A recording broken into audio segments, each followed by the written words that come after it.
কোনে চাকৰি পাইছে মই নিজেও নাজানো কোনো মোৰ ওচৰত কাকো ক'বৰ কাৰণে এজন কেণ্ডিডেটেও ইয়াত থকা অহা নাই ইমান ডাঙৰ নিযুক্তি এটা পৰীক্ষা হৈ গ'ল মুখ্যমন্ত্ৰীয়ে গমেই নাপালে কাৰ ল'ৰা ছোৱালীয়ে চাকৰি পাইছে মই মোৰ লগতে যিকোনো প্ৰকাৰে কমিটি বা মই আমাৰ হাতে দিয়ে নিযুক্তি পাইছে তথাপিতো ৰিটেন পাছ কৰাৰ পিছত আপোনালোক এজনো মোৰ ওচৰত কিয় নাহিলে বা মোৰ লগৰ মন্ত্ৰী এজনৰ ঘৰত কিয় নাহিলে আহিবতো লাগিছিল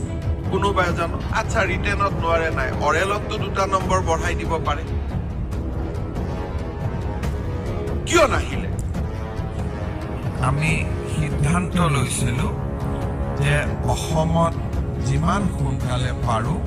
আমি 1 লাখ চৰকাৰী চাকৰি স্বচ্ছ আৰু নিকা পদ্ধতিৰে আমি প্ৰদান কৰিম এই প্ৰক্ৰিয়া 2021 চনৰ মে মাহৰ পৰা আৰম্ভ হোৱাৰ পিছত বৰ্তমানলৈ আমি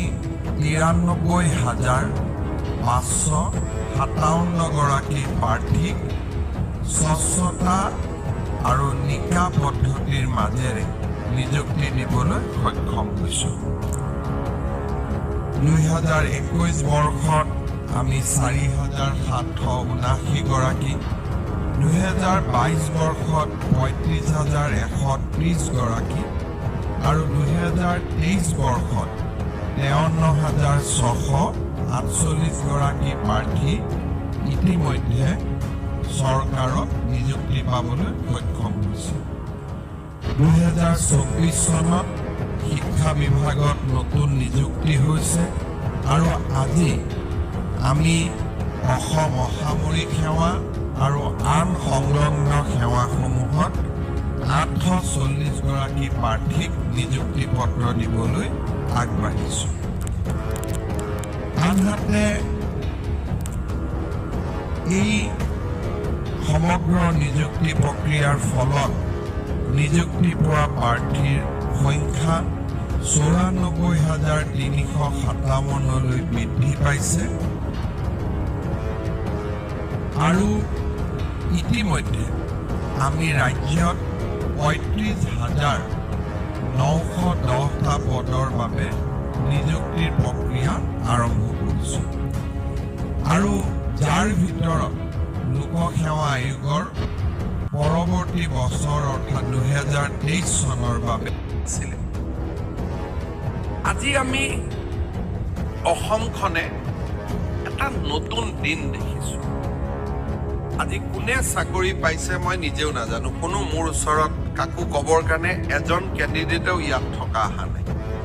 ইমান ডাঙৰ নিযুক্তি এটা পৰীক্ষা হৈ গ'ল মুখ্যমন্ত্ৰীয়ে গমেই নাপালে কাৰ ল'ৰা ছোৱালীয়ে চাকৰি পাইছে আমাৰ যুৱক যুৱতীৰ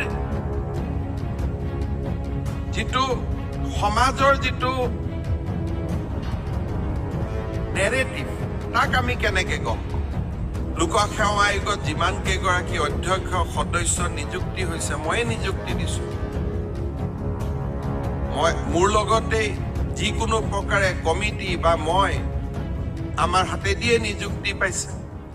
তথাপিতো ৰিটেন পাছ কৰাৰ পিছত আপোনালোক এজনো মোৰ ওচৰত কিয় নাহিলে বা মোৰ লগৰ মন্ত্ৰী এজনৰ ঘৰত কিয় নাহিলে আহিবতো লাগিছিল কোনোবা এজন আচ্ছা ৰিটেনত নোৱাৰে নাই অৰেলততো 2টা নম্বৰ বঢ়াই দিব পাৰে কিয় নাহিলে তাৰ কাৰণটো হ'ল যে আজি যুৱক যুৱতীসকলে এইটো কথা মানি ল'লে ফাইনেলি যে অসমত চাকৰিত নেপোটিজিমো নহয় কৰাপশ্যনো নহয় এই কথাটো আজি মানুহে মানি ল'লে আৰু তাৰ উদাহৰণ আপোনালোক এতিয়া যদি মই কাৰোবাৰ দেউতাক মাকৰ নাম শুনো হয়তো মই জানিম চাকৰি কৰা যেতিয়া লগ পাম তেতিয়া মই আপোনালোকক সুধিম মা তোমাৰ নাম কি বাবা তোমাৰ নাম কি দেউতা মাই কোন কৰে হয়তো মোৰ চিনা জানা মানুহ বহুতেই ওলাব মই ইমান আজি 55 ইয়াৰ্ছৰ 10 বছৰ বাদ দি গোটেই 11 মান বছৰৰ পৰাই মই সামাজিক জীৱনত আছোঁ কাবাক চিনিও পাম কিন্তু কোনেও সাহসো নকৰিলে ওচৰত আহিবৰ কাৰণে কোনো মন্ত্ৰীৰ ওচৰত নগ'ল কোনো MLAৰ ওচৰত নগ'ল কাৰো ওচৰত নগ'ল তাৰমানে সমাজে ইমিডিয়েটলি কেপচাৰ কৰি লয় যে কি চলি আছে আজি মানুহৰ মূৰত সোমাই গ'ল যে চৰকাৰী চাকৰিত টকা পইচা নহয় চৰকাৰী চাকৰিত কোনেও টকা পইচা নহয় এইটো মেছেজ আমি দিয়া মেছেজ আজি যদি ইয়াত ট্ৰান্সপাৰেন্সি হৈছে that is because of the politician because আমি সিদ্ধান্ত লৈছিলো যে আমি নেপোটিজম আৰু কৰাপশন কৰিব নিদিও this is all because of the politician of Assam that we have decided নহলে তো কিবা কৰি 1-2 নম্বৰ ইফাল কৰিয়ে দিব পাৰি অৰেলত পোৱা নম্বৰটো দুটা এটা নম্বৰ বদলাই দিওঁতে কি অসুবিধা হৈছে political class of Assam has taken a very strong decision যে আমি শিক্ষক নিযুক্তিটো দুৰ্নীতি নকৰো আমি চাকৰিটো আমি কাকো নকওঁ ইমান ডাঙৰ এটা সাইলেন্ট ৰিভলিউশন থ্ৰু পলিটিশিয়ান ভাৰতৰ কোনো ৰাজ্যতে আজিলৈকে সম্ভৱ হোৱা নাই কোনো ৰাজ্যতে মোক যদি গোটেই 50 জন এমএলএ আহি প্ৰেছাৰ কৰিলেহেঁতেন যে দাদা আমাৰ এই 10টা লৰাক আপুনি দিবই লাগিব আমাৰ party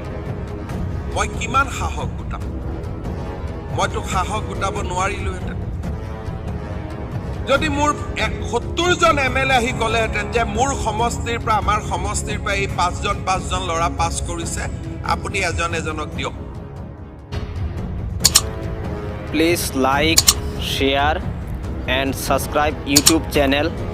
and press the bell icon all notification ভিডিঅ'টো সম্পূৰ্ণ চোৱা